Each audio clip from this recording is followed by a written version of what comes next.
Welcome back. This is the Week in Review. Now, former President Jacob Zuma is expected to make what he calls a very big political announcement later this afternoon. For more of this, let's now rope in our reporter, Zolega Kodashe, who is currently monitoring things on the scene. Zolega, a very good afternoon to you. Is Zuma forming a new party? I suppose is the big question that we're all speculating about, joining a new party or pushing within his governing ANC. What is the speculation on the ground?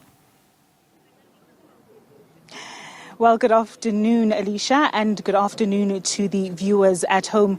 Yes, viewers and media alike are waiting with much anticipation for that much anticipated announcement that is scheduled to be made by the former president at 2 p.m. today.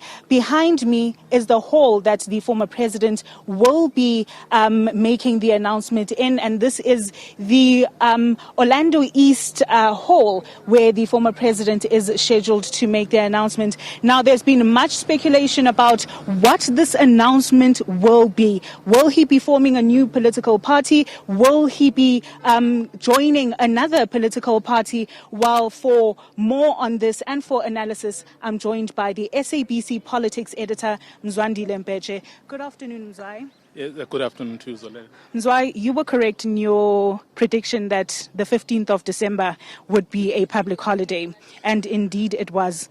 What's your crystal ball telling you about today's announcement? You're putting me on the spot, but honestly, Zolega, I've just been looking at some of the pronouncements of the former president when he was having issues or advising people, those that were leaving the ANC.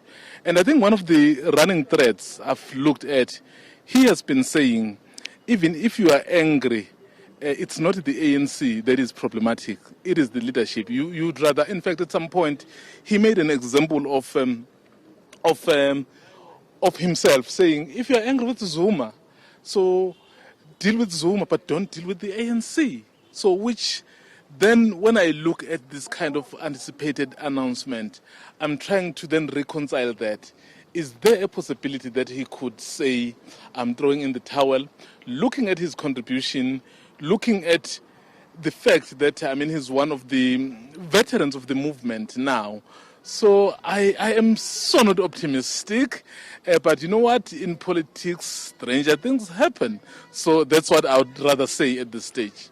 Anything is possible, Mzwai. And you speak about the utterances that he's made in the past. We know that these are similar utterances that have been made by other members of the ANC, other former members of the ANC. We know that the former ANC Secretary General, Msimang, now established his own party. He again also said that, my blood is black, green and gold, and I will die within the ANC. Today, there's a different matter.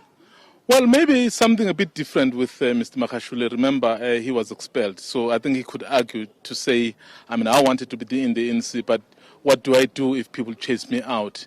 So I think those dynamics will be different time and again. But perhaps just to look at some of the people who have been around former President Zuma. You look at Carney House, where is he today? You look at Msimang himself, and then you look at some of those who are really helping him currently. You look at someone like Mzwanele Manyi, who's been very instrumental around the foundation. He has joined the EFF.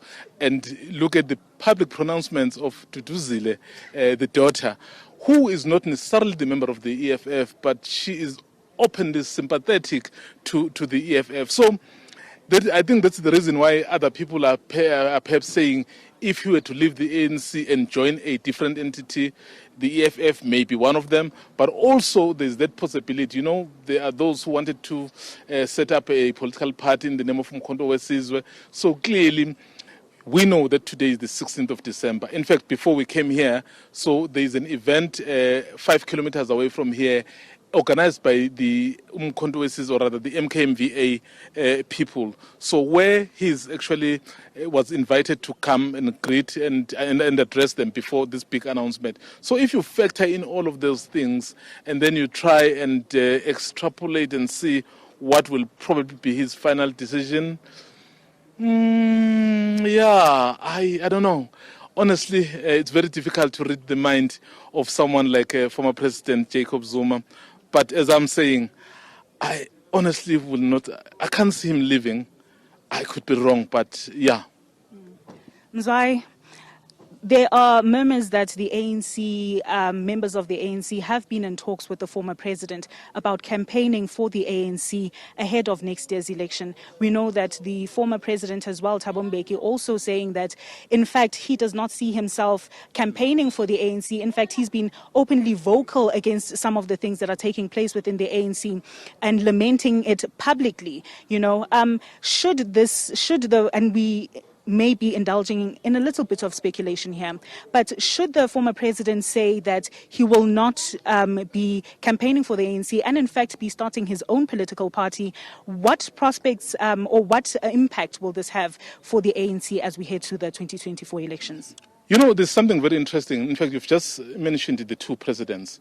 You know, there's something about being a former president. So once you are accorded that status of being a former president, and then in the case of these two, President Mbeki and President Zuma, they've served their 2 terms. Of course, they did not finish them. But in terms of our constitution, they are regarded as having served them. So that means if, for example, you were to then set up your own entity, then the question it would be to what end? Because you can never be the president anymore. Remember, if you are president, you are actually the president for life. The only person who can still qualify to be the president is President Kgalema Motlanthe, because he finished somebody else's term. So in our constitution, he's not regarded as having served any term. So with these two individuals, it's very important for them, especially for the ANC.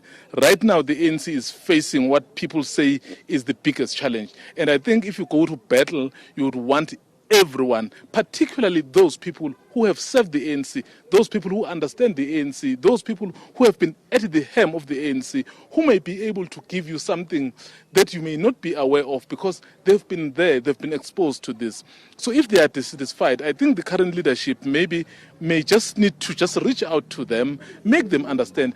And I think one of the things that the former president will probably say if he decides not to leave will be to say, the leadership needs to do things differently. And I think it's something similar from President Mbeki. I mean, he's been saying, you decided on the renewal in 2017, we haven't seen it. You reiterated it in 2022, we haven't seen it.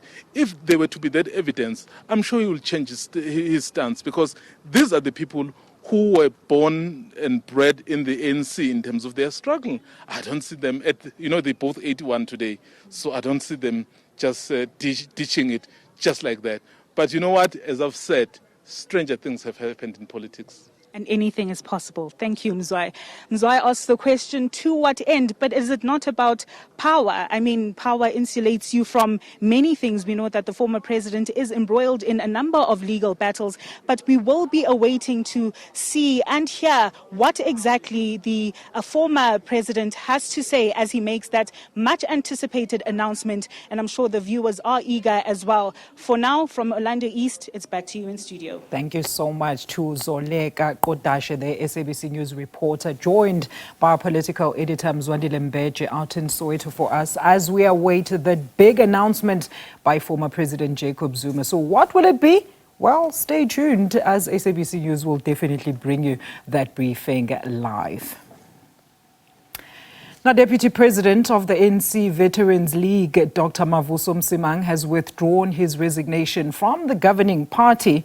The ANC stalwart tendered his resignation to Party Secretary General Fikile Mbalula last week, accusing the party of lacking urgency in addressing unethical behavior and ill discipline amongst members.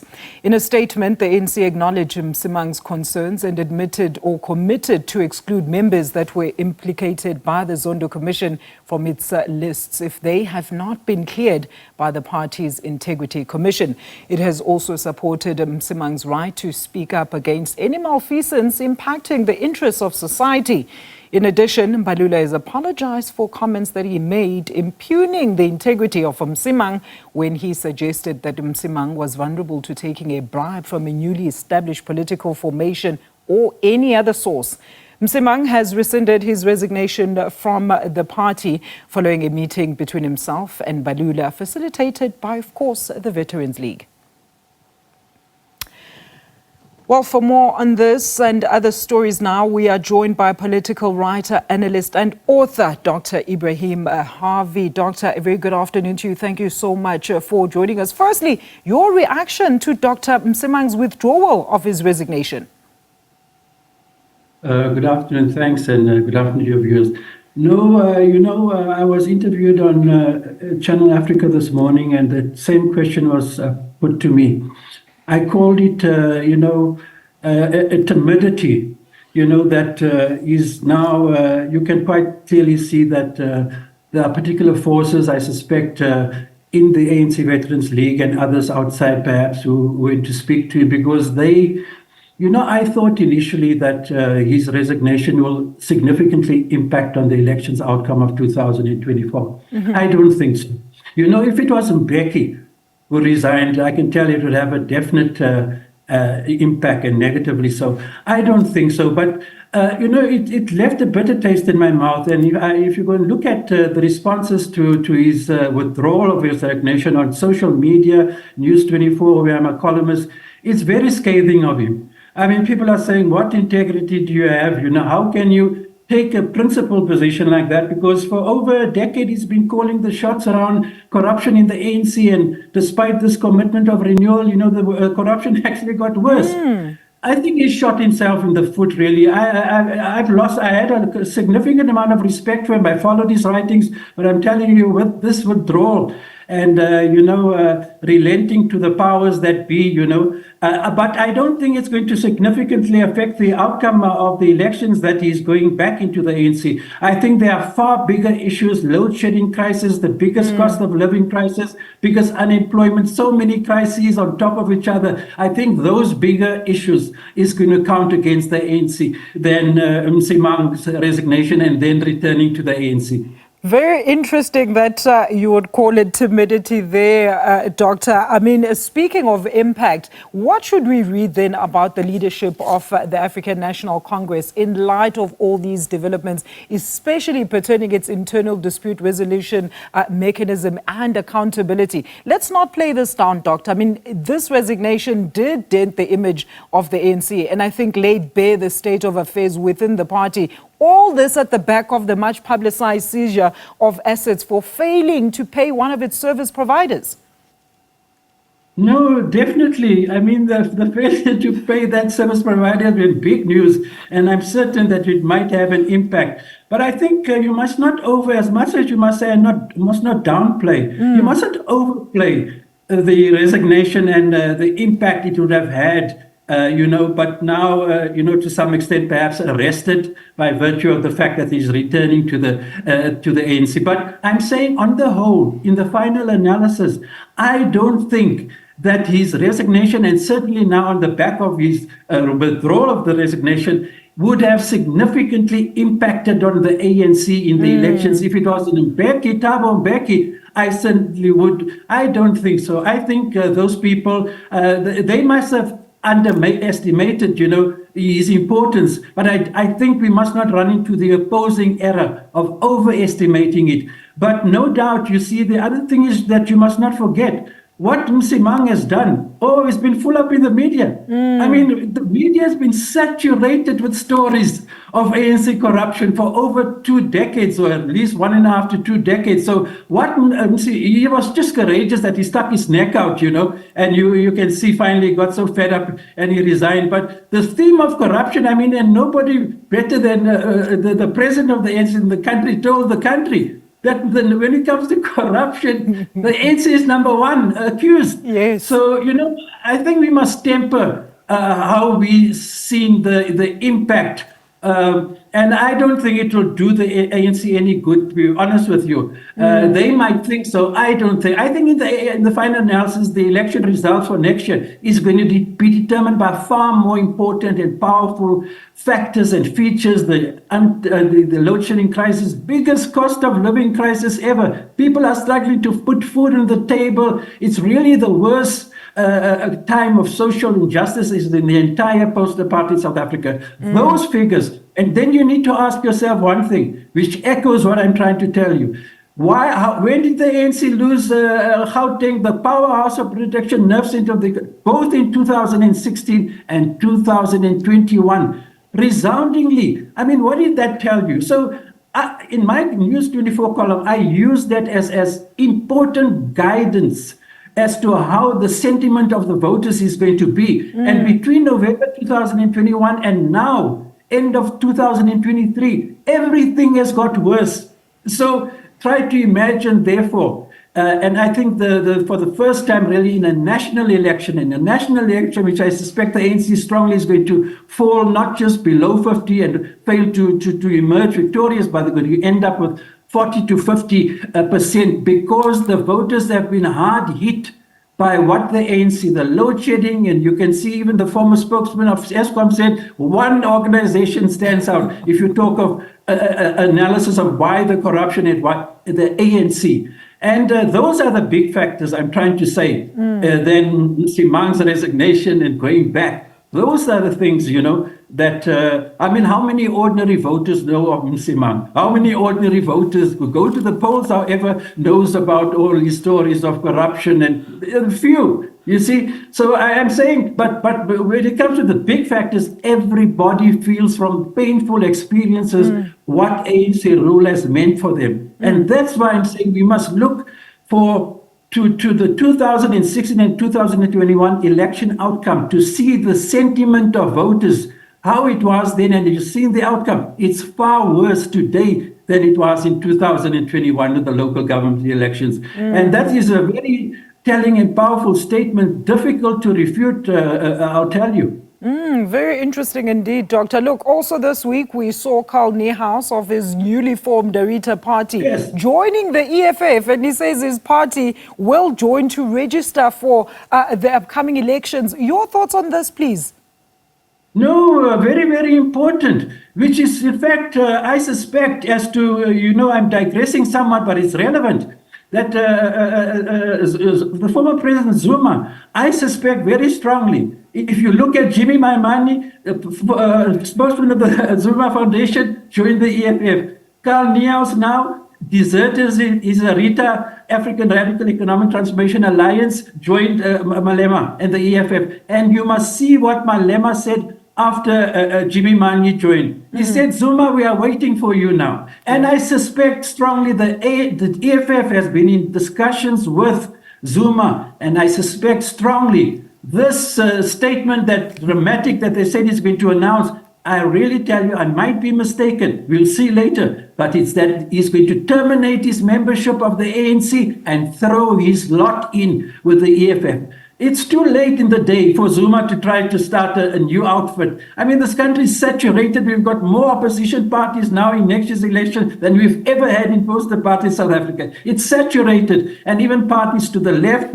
if you want to talk left, go Malema, go to the EFF, and you see a radical economic transformation, at least what they've said than what they've actually pushed for in Parliament, But that is what I expect Zuma's going to do. He's going to throw in his lot. He's been close to Jimmy Maimane, close to Carl Niehaus, and so therefore I suspect that this dramatic announcement that he's speaking is more about the fact that he's going to be compelled to resign from, terminate his membership of the ANC if he wants to throw in his lot, and that is really historic.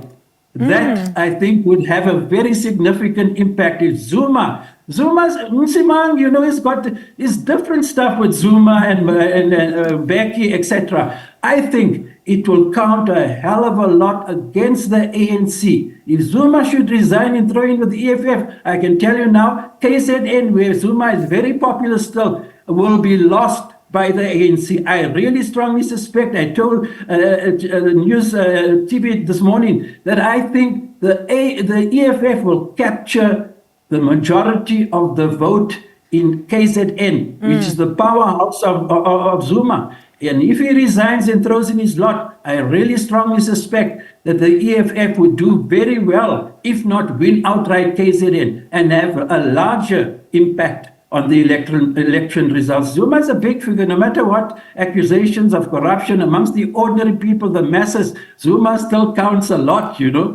Very interesting, Doctor. You've actually gone ahead and answered and addressed my following question about this much anticipated announcement of the former president. Just before we had you, our reporter on the scene there was joined by our political editor. Our political editor seems to think that he doesn't necessarily see the former president resigning from the party. Maybe something like not campaigning for the party, which is what the former president, Thabo Mbeki, has also alluded in some of his recent submissions in the media. So let's talk widely about that. What would be more detrimental to the ANC if he resigned from the ANC or if he just, didn't campaign for the ANC for the upcoming elections? No, the answer is forthwith, very direct, and in fact, very logical in the final analysis.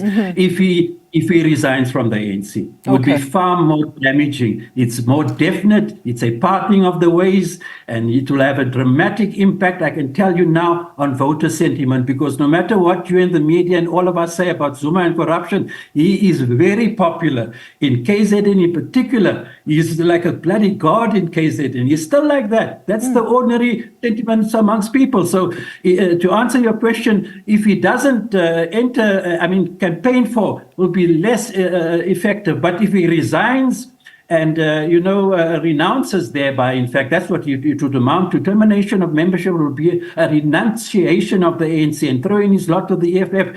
I think Malema and them would be celebrating, believe me, EFF for many days to come. They'll use this festive season to really celebrate because, you must remember when Jimmy Malema said on TV, he said, Zuma, we are waiting for you now. Absolutely. And I think they went to work because they know they would make dramatic gains if they've got Zuma behind them.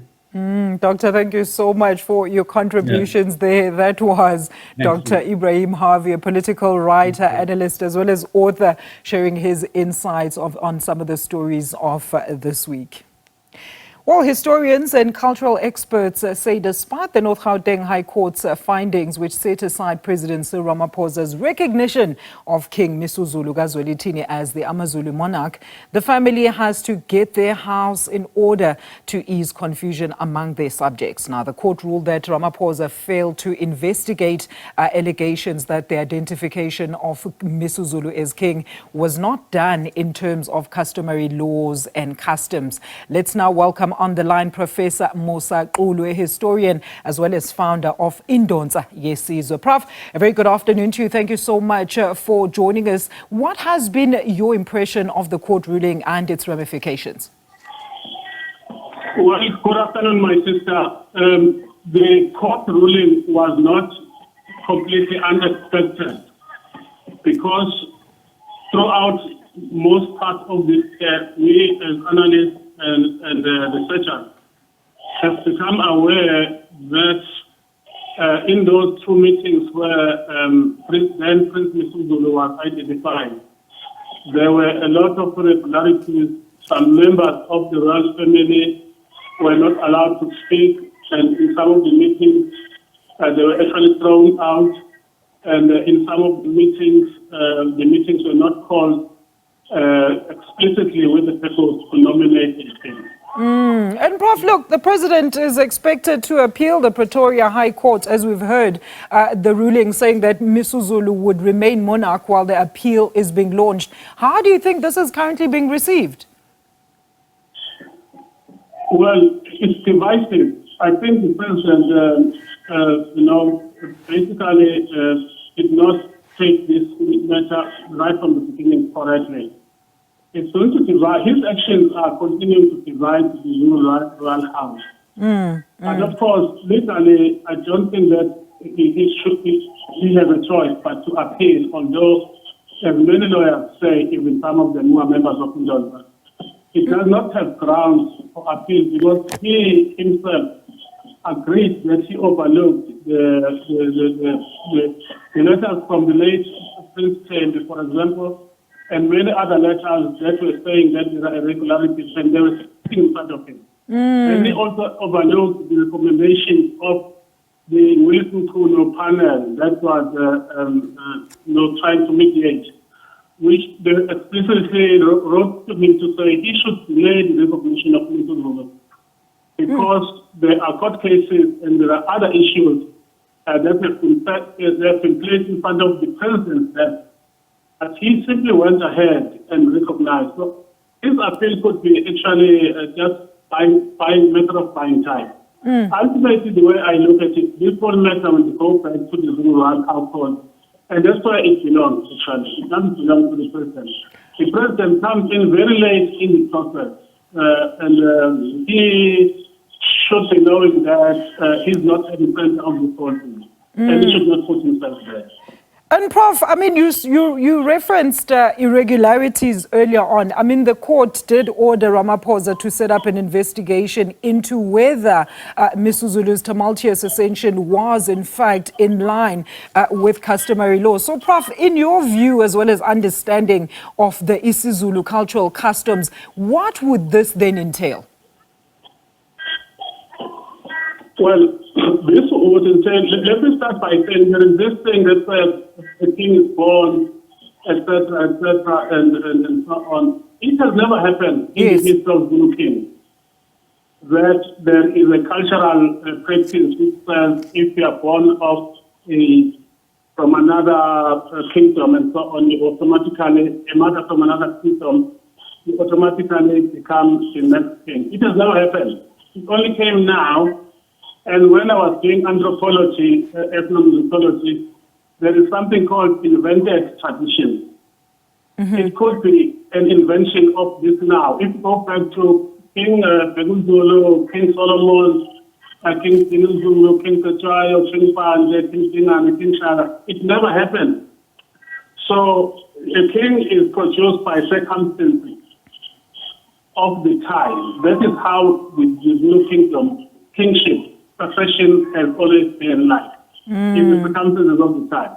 Let me put that aside. So that kind of cultural belief system, which was invented recently, will come under a lot of challenge when the investigative panel starts working, because there will be those who will say it has never happened before. So how does it become a tradition? You cannot have a tradition out of something that has never happened before. A tradition is a result of repeated action from the past. If it has never happened, then somebody writes a script and says it's like this. It's an invention.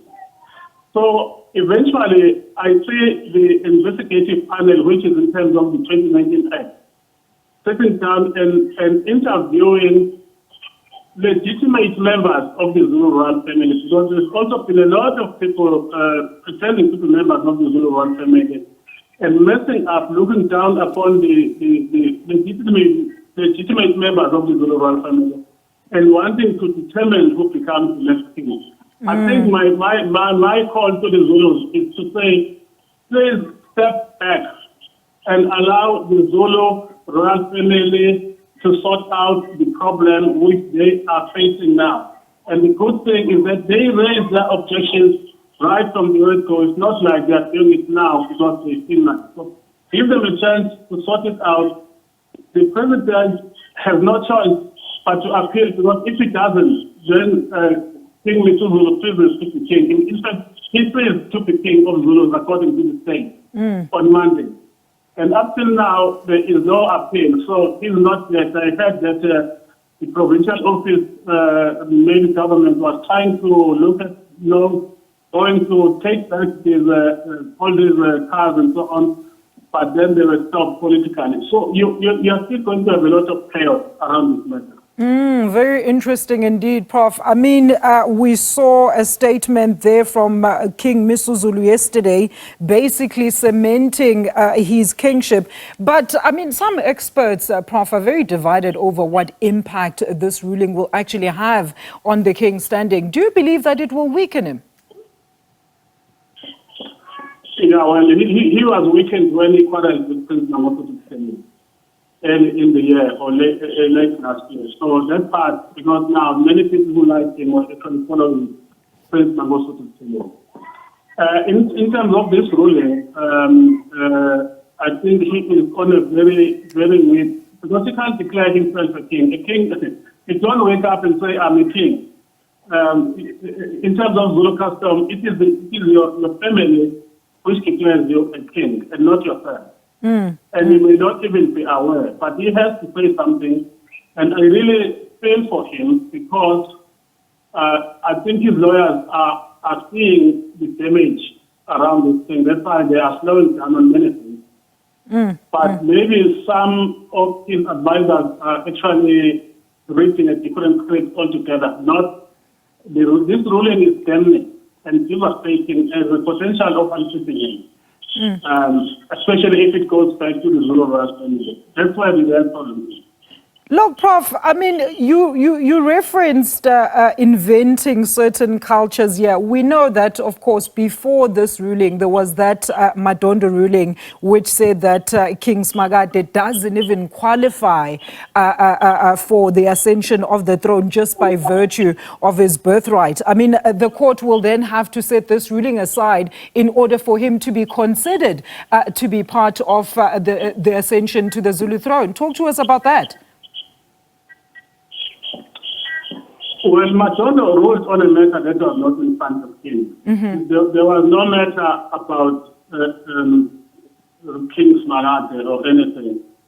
What had happened was that Prince Monife had gone to court to interdict the supposed coronation of King Misuzulo in December 2021. And the Prince Monife learned later that actually there was no planned coronation. Then Madondo, dismissed that application by Prince Monife and then went on to read a script, a separate script, which was basically written by the late Prince Mangosuthu, which had nothing to do with the case in front of him. It was an interdict. An interdict deals only with a specific matter. The issue of culture and so on was not in front of Judge Madondo at all. So you're right when you say the court will have to set aside that judgment. Yes. But it will have to start from scratch from the Zulu royal family to correct those two meetings when he was allegedly identified in meetings that were not properly constituted. That's why it will start. Then it will go to the Premier. Then the Premier will be stopped by Madondo's judgment. Then the process will start from there. I can see some of the members of the royal family actually reporting Judge Madondo to the JSC if it's true what is alleged that he ruled on a matter that was not in front of him. And Prof, let's backtrack a bit. I mean, is this the first time that modern courts have actually interfered in the AmaZulu throne contestation? No, not necessarily. The assumption of King Zulu was also determined by the court. The regent, Prince Msimang, in the 1940s, had unilaterally appointed somebody else as king of the village. And then the matter was taken to the court, and the court ruled that based on evidence, the one that was not appointed by the regent was actually the one that was supposed to be king. And that's why King Zulu, who is father to the late King Zulu and grandfather to Mr. Zulu and his father, came onto the throne. It was via the court. All right. And then, Prof, maybe in closing, please just, for the benefit of those that are still confused. We know that King Misuzulu's mother was, of course, born from the Swati royal family. Does this mean that her children had priority then under the Zulu custom? As I said earlier, it could be so, but there has not been a precedent. So how it becomes, when you look at it academically, a tradition or a custom becomes established as a result of repeated action. If there is no repeated action, similar action from the past, then it becomes an invented custom at the time when it happens. If it is an invented custom, it has no reference in the cultural history of the Zulu Royal House. So it is the Zulu Royal House which should have to come together and rule on that, and not a letter, for example, from the Prime Minister or somebody else, to McDonald. So my advice as a researcher and an objective analyst is that it is the rural household which must be given a chance by President Ramaphosa on the stage, as well as many other interest groups, to sit down, and they need to be respected. Just recently, Inkosi Zuma ascended the throne. Yes. Because of the son of Prince Mangosuthu. It was the Buthelezi family which came together and decided that it must be Prince Buthelezi who becomes Inkosi of the Buthelezi. It was not a matter for the Kulus or the Bielas or any other clan to decide on that. It is the Buthelezi, and in this instance, the Zulu royal family are also a family. They are not all kings. They have a ruling house, but like all families, they need to be given a chance to sit down and correct themselves where they might have made mistakes in the past. Thank you so much for your contributions there, Professor Musa Xulu, saying that there's certainly some invented customs there. Professor Musa Xulu is a historian and founder of Indonza Yezizwe. We're going to take a quick ad break. The Week in Review is back shortly after that.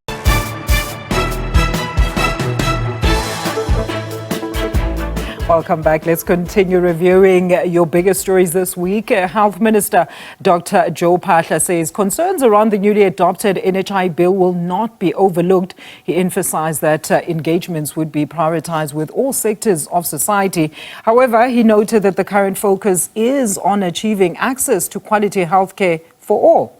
Phaahla was speaking at the Universal Health Coverage Day seminar, which was held in Pretoria early this week. Universal Health Coverage Day is celebrated every year on the 12th of December to raise awareness about limited access to quality health care for the poor.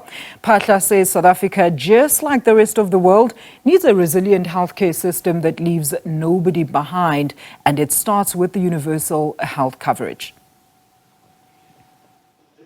The theme for this year's Universal Health Coverage Day is Health for All, Time for Action. Health Minister Dr. Joe Phaahla says South Africa is a step closer to honouring the theme after the adoption of the NHI. So this is a very important day for us, and we are pleased that compared to other years, we can celebrate to say there is a step forward in South Africa, in the sense that we have now passed the National Health Insurance Bill, both in the National Assembly and also in the National Council of Provinces, which is very key in terms of as a legal instrument for us to implement universal health coverage. The World Health Organization has called on countries to do their part in ensuring the universal health coverage becomes a reality. The organization has lauded South Africa for its commitment. It is in this regard that WHO commends the government of South Africa and indeed the National Department of Health for the recent and very successful South Africa Primary Healthcare Conference held in East London, which was aimed at reinvigorating South Africa's commitment to the PHC approach as a strategic component of comprehensive health services in a unified health system within a national health insurance dispensation. The Health Professions Council of South Africa is also happy on the strides made. The body has encouraged healthcare workers to play their part and not leave the country. We are dealing here with a global phenomenon where the world has agreed to continue into the universal health coverage. So it doesn't matter where you go, it will reach you ultimately. It is better to stay so that you work with us to make it work in our country. Activists have appealed for better concentration in rural areas. The Rural Health Advocacy Project has called for stronger political will and integrity. The biggest drive that we need at the moment is the political accountability to give life to our aspirations in Section 27 of the Constitution. Right? Similarly, we also expect a much stronger National Department of Health to guide and develop national health policy and ensure greater coordination between the 9 provinces so we can cross-learn. Meanwhile, the minister also reacted to those who want the NHI bill to be sent back to Parliament. He says the president has the last say. The people who are making those calls are within their right in terms of a constitutional and legislative framework. But at the end, we leave that to the president to make that decision. Following the concerns raised by those who oppose the NHI, especially some medical aid schemes, civil society hit back. They say that quality healthcare services can no longer be a privilege for only just a few.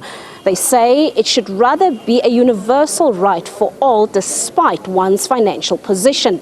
Patricia Fasahi, SABC News in Pretoria. Well, the Consumer Price Index, or CPI, for November declined to 5.5% year-on-year compared with 5.9% in October. And that's according to the newly released Statistics South Africa figures. On a month-on-month basis, CPI declined to minus 0.1% in November from 0.9% in October. Now, this keeps the Consumer Price Index within the Reserve Bank's inflation target range of 3 to 6%. Now, the CPI measures inflation that consumers experience in their day-to-day living expenses. And for more on this, let's bring in economics lecturer at the University of Venda, Dr. Azwi Fanele Nemoshungwa. Doctor, a very good afternoon to you. Thank you so much for joining us this afternoon. Inflation has come down to now 5.5% in November, despite South Africa's lower economic growth. Some welcome news that will help keep interest rates on hold. Your thoughts on this, Doctor? I just want to say a decline. Yes, can you hear me? Yes, I can hear you now, Doctor. Go ahead. Yes. So a decline in the headline inflation, especially contributed by a decline in fuel price, is a welcoming news to South Africans, because when inflation is decreased, automatically it also sends a strong message to the Monetary Policy Committee to say this is not the time to increase the interest rate. But one can say that though there is this decrease or dramatic decrease in fuel price, unfortunately, it's not all the volatile prices that has decreased. And we know that volatile prices, as the name says, they're always changing. So the possibility is that now we are seeing that there is a decrease in this.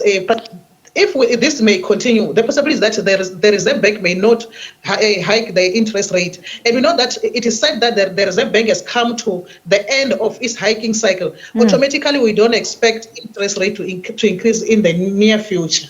All right. And Dr. Min, the data also indicates that contributions to the 5.5% inflation rate came from food as well as non-alcoholic beverages, housing, as well as utilities and miscellaneous goods and services and transport. Please expand further on this.